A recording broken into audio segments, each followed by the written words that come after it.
تو به مادر من حمله کردی، تو جلو چشم من به مادر من تجاوز میکردی. فکر کردی یاد من نمیاد که تو آلت تناسلی تو در میآوردی به زور میکردی دهن مامانم مینداختی زمین، با پا هی میزدی دستشو؟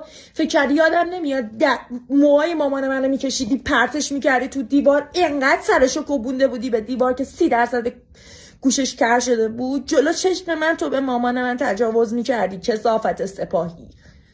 چرا من الان باید خوب باشم؟ من الان خوب نیستم. من هیچ وقت خوب نیستم. امیدوارم بسوزی تو آتیش جهنم.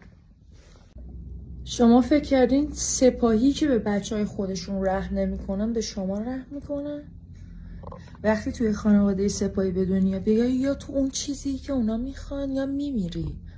همجنسگرا باشی نه 100 بار به تجاوز میکنن که بگی گوه خوردم. آره این چیزی که من دارم میگم واقعیته. تنها کسی که توی فامیل ما سپاهی هست بابای من نیست. نه نه نه نه نه. فکر کردین اینا دین براشون مهمه؟ اصلا اینا معلوم نیست مسلمونن، نماز میخونن نمیخونن، دارن ادا در میارن. توی پوفیوس خواهر خودتو دادی به سپاهی یا مادر جنده؟ اسم اصلی تو کامبیز رایکا بوده. تو بهایی الاصل بودی، اومدی اسمتو عوض کردی، اومدی گفتی جمهوری اسلامی خوبه فلان. خفه شو. این سیاهی دور چشم من به خاطر بلاییه که تو سر من آوردی 21 سال زندگیم. این منم وقتی قرص نخورم. این منم. خیلی باید خدا رو شکر کنی که قرصامو به هم میرسونه.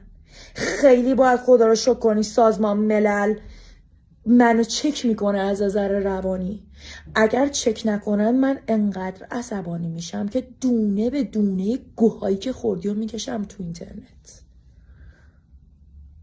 مردم باید شما رو بکشن چون شما نذاشتین ما زندگی کنیم، نذاشتین ما راحت باشیم. شما ما رو مریض کردین. شما منو مریض کردین. چرا؟ چون من همجنسگرا بودم؟